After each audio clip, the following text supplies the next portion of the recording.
Hey there, today we're looking at the minor blues. So we're going to start by playing our regular blues.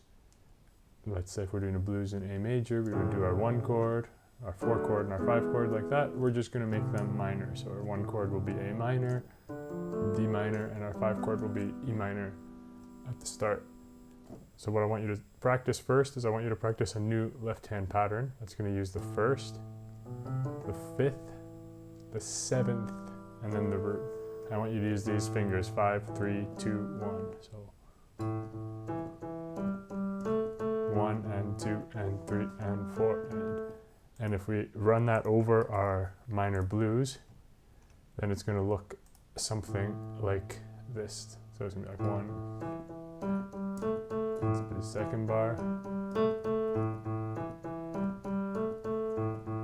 And now D minor.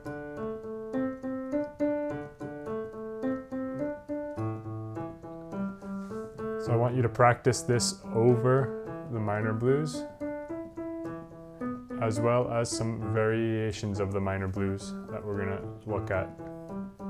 The first variation is going to be one that has two things that we can actually apply in the major blues as well. So the first thing is a quick change, and that's when we, on the second bar, we go to the 4 chord, and then we go back to the 1 chord. And the second thing is something that I already mentioned, but is going from, instead of playing 2 bars of the 5 chord, we play 5 and then 4 chord. So 5, 4, 1. So we add an extra chord here. So we add an extra D minor here and here. And that you can do also in the major blues. So I want you to practice the pattern with that as well, with that variation. And then the second variation, which is most commonly what people would refer to as the minor blues, has a quick change as well, but it also has a 6, 5, 1 ending. So the 6 means the 6th chord in A minor. 1, 2, 3, 4, 5, 6. So this is our 6th chord.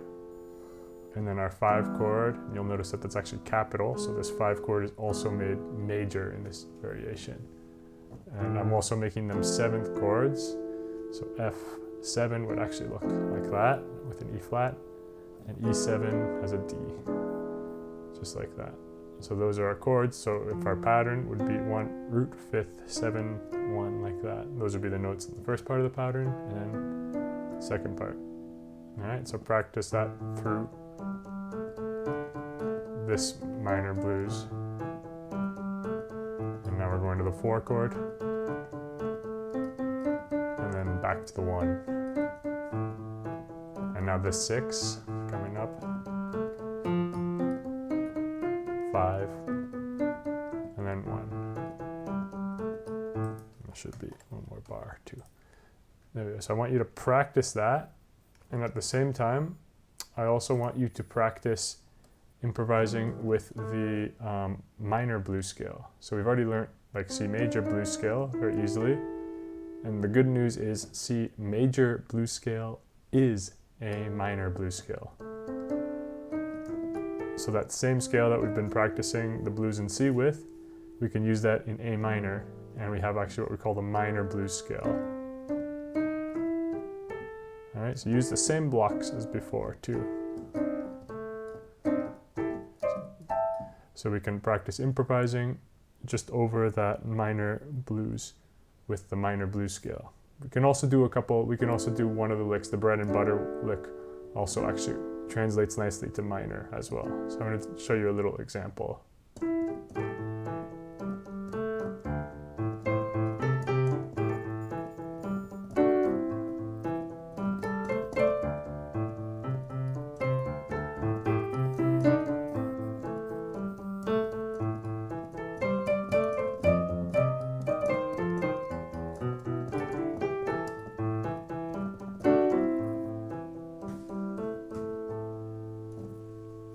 All right, so have some fun with that, and also practice in other keys, of course.